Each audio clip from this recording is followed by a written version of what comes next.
very good morning to all of you. So today we are just going to discuss MCQ of our first chapter, and that is cell. Okay? Then first question we have, colorless plastids are known as. plastids बहुत सारे types के होते हैं, colourful भी होते हैं और colourless भी होते हैं. ठीक है, तो क्वेश्चन हमसे क्या कर रहा है कि कलरलेस प्लास्टिड को हम लोग क्या बोलते हैं, और ऑप्शन हमारे पास क्या है, chromoplast, chloroplast, leucoplast and protoplast. किसको इसका आंसर पता है? Okay, from second bench come here.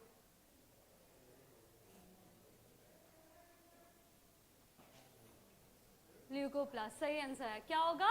Leucoplast, क्योंकि क्रोमोप्लास्ट कलरलेस प्लास्टिड्स को बोलते हैं, क्लोरोप्लास्ट ग्रीन प्लास्टिड्स को बोलते हैं. तो ऑप्शन हमारा क्या बचा? Leucoplast. Got it? Second question we have, animal cell lacking nuclei would also lack in ribosomes, lysosomes, endoplasmic reticulum और chromosomes. क्वेश्चन क्या बोल रहा है कि एनिमल सेल जिसके पास न्यूक्लियस नहीं होता है, राइबोसोम्स, लाइसोसोम्स, एंडोप्लाज्मिक रेटिकुलम और क्रोमोसोम. किसको इसका आंसर पता है? हाँ, सबको, किसी को नहीं पता है? हाँ, एनिमल से जिसके पास न्यूक्लियस नहीं होता है, न्यूक्लियाई नहीं होता, उसके पास क्या नहीं होता है? क्रोमोसोम, क्योंकि इसी के अंदर ना क्रोमोसोम्स होता है. तो करेक्ट आंसर क्या होगा? क्रोमोसोम. थर्ड क्वेश्चन, द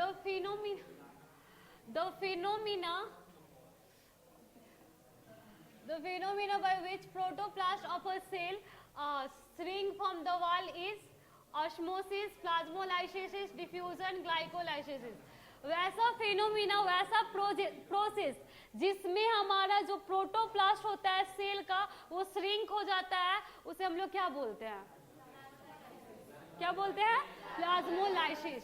जब हम लोग ऑस्मोसिस पढ़े थे तो वहां पे हम लोग तीन टाइप के सॉल्यूशन को डिस्कस किए थे, हाइपरटोनिक, हाइपोटोनिक और आइसोटोनिक. ठीक है, तो वहां पे हम लोग ये वाला प्रोसेस के बारे में पढ़े थे. कोई प्लाज्मोलाइसिस को एक्सप्लेन कर सकता है? कोई फ्रॉम गर्ल साइड? प्लाज्मोलाइसिस कब होता है? कैसे सॉल्यूशन में जब डालते हैं हम? कम या ये वाला जो प्रोसेस है कब होता है? जब हम किसी सेल को हाइपरटोनिक सॉल्यूशन में डालते हैं तो वो श्रिंक होने लगता है, उसी प्रोसेस को प्लाज्मोलाइसिस बोलते हैं. सही है. जाओ, तीन टाइप के सॉल्यूशन के बारे में हम लोग को पढ़ना होता है, हाइपरटोनिक, हाइपोटोनिक और आइसोटोनिक. हाइपरटोनिक उस टाइप का सॉल्यूशन होता है जो कंसंट्रेटेड होता है. कंसंट्रेटेड का मतलब क्या? सॉलिड का अमाउंट ज्यादा होता है और सॉल्वेंट का अमाउंट कम होता है. तो जब आप इस टाइप के सॉल्यूशन में सेल को डालोगे तो क्या होगा? वहां पे सॉल्वेंट का अमाउंट कम होगा ना, सॉरी, सॉलिड का अमाउंट कम होगा, सॉल्वेंट ज्यादा होगा. तो ऑस्मोसिस प्रोसेस क्या होता है कि वाटर का मूवमेंट उसके हायर कंसंट्रेशन से लोअर कंसंट्रेशन में. तो जब हमारा जो सॉल्यूशन होगा उसमें वाटर की कमी होगी तो सेल से वाटर निकल के कहाँ आने लगता है? जो सेल के अंदर से वाटर एग्जिट करके हमारे सॉल्यूशन की तरफ आने लगता है. और जब कहीं से कुछ निकलता है तो क्या होता है? वो श्रिंक ही होता है ना. तो इस वजह से वहां पे जो सेल होता है हमारा श्रिंक हो जाता है, और उसी प्रोसेस को हम लोग क्या बोल देते हैं? प्लाज्मोलाइसिस. ठीक है. Next question, question number 4. Which of the following are example of prokaryotes? Algae, fungi, bacteria, protozoa. What will be the answer? क्या होगा आंसर? बैक्टीरिया. ये तो बहुत ही ज्यादा सिंपल था. Next question, the barrier between the protoplasm and the outer environment in an animal cell is cell wall, plasma membrane, nuclear membrane, cytoplasm. Barrier जो कि the barrier between the protoplasm and the outer environment in animal cell is, उस barrier का नाम बताना है जो कि cell के प्रोटोप्लास्ट और इन्वायरमेंट के बीच का जो बैरियर होता है उसका नाम बताना है. तो क्या होगा answer? Cell membrane, plasma membrane, nuclear membrane, cytoplasm. What will be the answer? Plasma membrane, and this is also known as a cell membrane. Got it?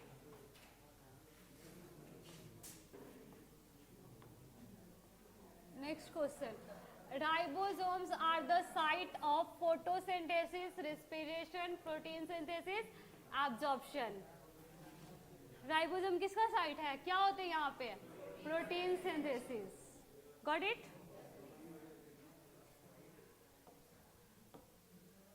Next question.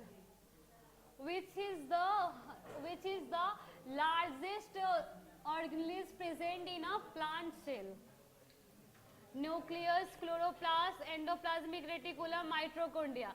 Plant cell के पास कौन सा जो सेल ऑर्गेनेलिज होता है वो largest होता है? न्यूक्लियस, क्लोरोप्लास्ट और ये एंडोप्लाज्मिक रेटिकुलम, माइट्रोकॉन्ड्रिया. कौन लार्जेस्ट होता है? Nucleus.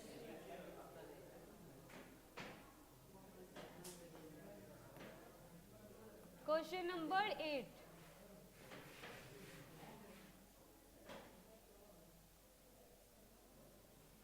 Which of the following are covered by a single membrane? Mitochondria, vacuoles, lysosomes, plastid. Question क्या बोल रहा है कि इसमें से कौन सा सेल ऑर्गेनिज सिंगल मेम्ब्रेन है? Mitochondria, vacuole, lysosomes. क्या होगा? ये दोनों होता है. यहाँ पे ऑप्शन क्या होना चाहिए? Both B and C. Both B and C. Got it?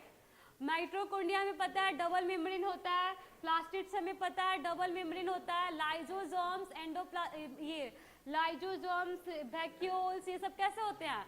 Single membrane होते हैं. Got it?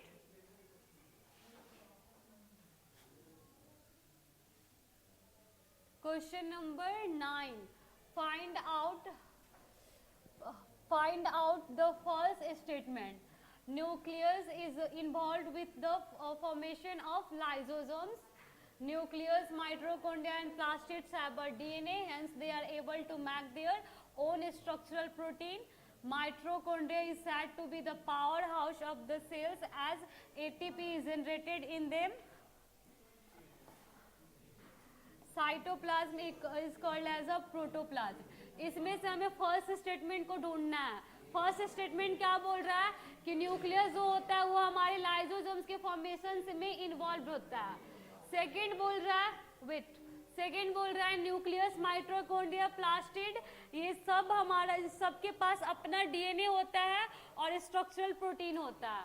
थर्ड बोल रहा है माइटोकॉन्ड्रिया को हम लोग पावर हाउस बोलते हैं क्योंकि ये एटीपी जनरेट करता है. और फोर्थ बोल रहा है कि साइटोप्लाज्म को हम लोग प्रोटोप्लाज्म भी बोलते हैं. तो कौन सा ऑप्शन यहाँ पे गलत है? ए.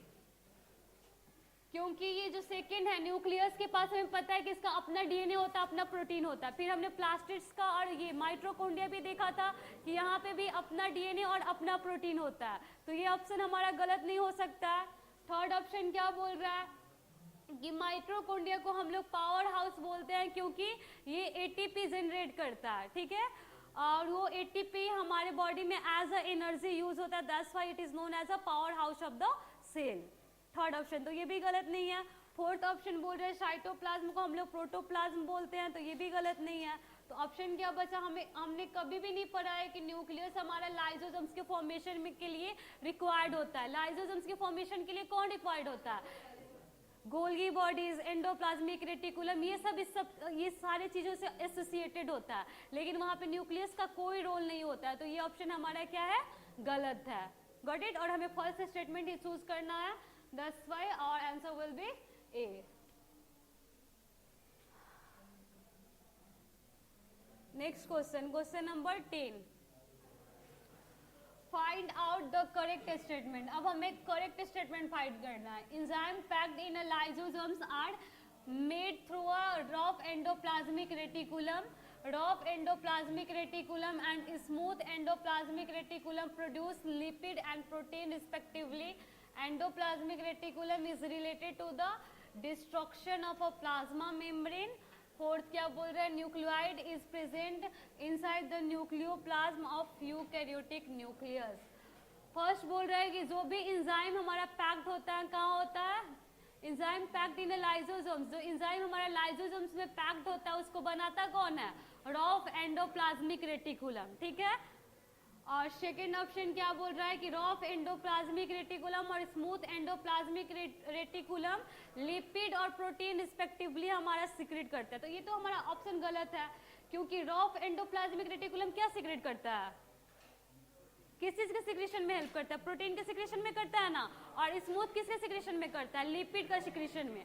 और यहाँ पे क्या बोल रहा है कि रॉफ हमारा क्या करता है, लिपिड का सिक्रेशन करवाता है, और स्मूथ क्या करता है, प्रोटीन का कराता है। तो ऐसा तो होता नहीं है, तो ये तो हमारा इसमें स्टेटमेंट गलत है और हमें सही स्टेटमेंट चूज करना है।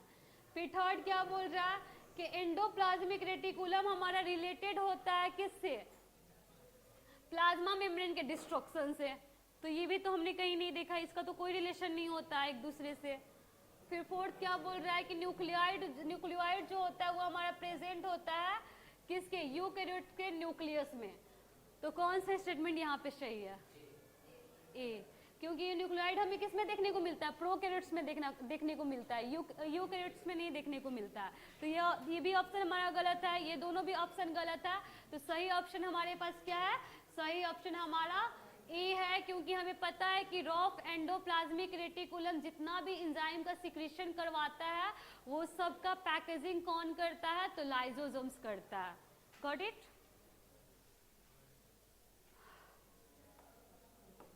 Next question number 11, which cell organelles play अ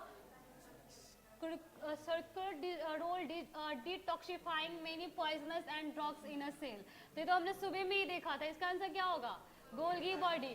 कौन सा सेल ऑर्गेनिज्म हमारा डिटॉक्सिफाई करता है किसको, ड्रग्स वगैरह को, कौन करता है, गोल्गी बॉडी करता है ना, सॉरी गोल्गी बॉडी नहीं, स्मूथ एंडोप्लाज्मिक रेटिकुलम करता है। कौन करता है, स्मूथ एंडोप्लाज्मिक रेटिकुलम। तीन चीज पढ़े थे हम लोग, गोल्गी बॉडी भी इससे रिलेटेड है, ठीक है, लेकिन स्मूथ एंडोप्लाज्मिक का दो मेन फंक्शन हमने देखा था, वो हमारा क्या था कि वो ये लिपिड की सिक्रेशन करवाता है और साथ साथ में क्या करवाता है, तो ड्रग्स को डिटॉक्सिफाई करने में भी हेल्प करता है। Got it.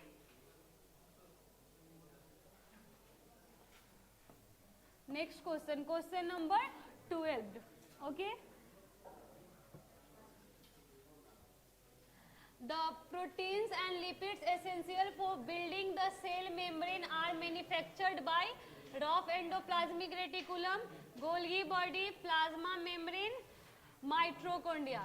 प्रोटीन लिपिड किसके लिए नेसेसरी होता है, sorry the protein and lipids essential for building the cell membrane are manufactured by, जो हमारे सेल मेम्ब्रेन का रिक्वायरमेंट होता है, क्योंकि हमें पता है कि सेल मेम्ब्रेन कैसा होता है, लिपिड और किससे बना हुआ होता है, प्रोटीन से बना हुआ होता है ना। तो ये लिपिड और प्रोटीन को मैन्युफैक्चर कौन करता है, उसको सीक्रेट कौन करता है, rough endoplasmic reticulum, Golgi body, plasma membrane, mitochondria कौन करता है, rough endoplasmic reticulum.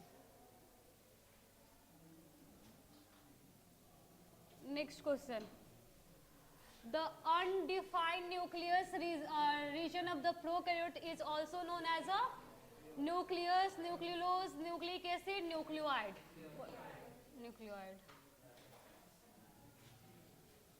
Next question, the cell organelles involved in forming a complex sugar from a simple sugar are Golgi body।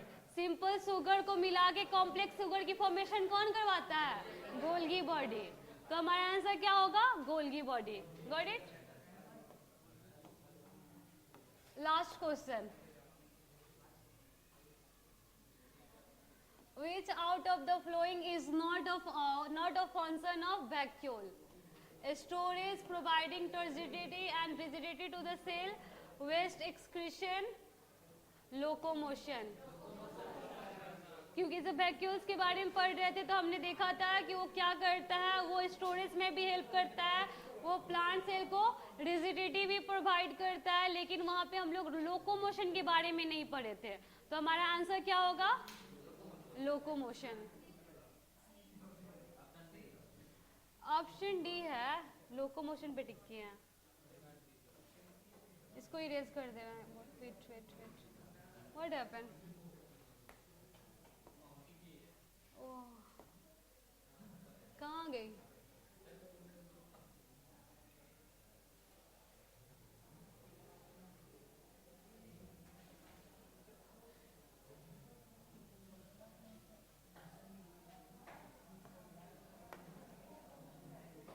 Correct answer हमारा क्या होगा? Locomotion. Vacuoles का काम होता है स्टोरेज करना, रिजिडिटी प्रोवाइड करना, लेकिन उसका ये काम नहीं होता है कि वो लोकोमोशन में हेल्प करे। ठीक है,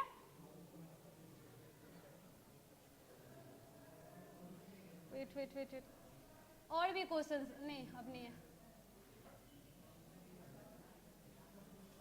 सो आज के लिए इतना ही। अब इससे रिलेटेड आज हम लोग 15 क्वेश्चन डिस्कस किए हैं। इससे रिलेटेड किसी को कोई डाउट है तो पूछो, किसी को भी। आयुष, डाउट नहीं है?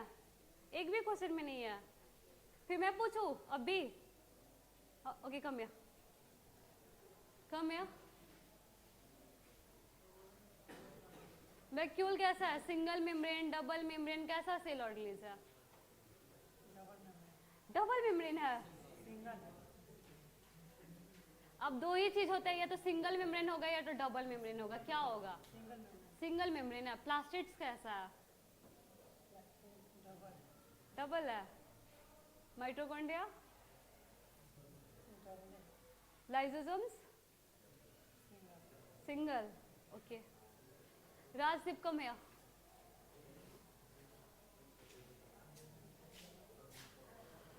ये गोल्गी बॉडी का क्या फंक्शन है? कम है। गोल्गी बॉडी का क्या फंक्शन है? कॉम्प्लेक्स शुगर कैसे फॉर्म करता है? सिंपल शुगर से। और स्मूथ एंडोप्लाज्मिक रेटिकुलम का काम क्या है? अच्छा, okay, you can say smooth endoplasmic reticulum क्या करता है? प्रोटीन सिंथेसिस करता है। हाँ, लिपिड करता है। Rough endoplasmic reticulum protein synthesis में हेल्प करता है, और स्मूथ हमारा लिपिड का सिंथेसिस करता है, और साथ साथ में जो ड्रग्स होता है उसको डिटॉक्सिफाई करने में भी हेल्प करता है। Got it? अब किसी को कोई डाउट है? सो आज के लिए इतना ही। Thank you, have a nice day.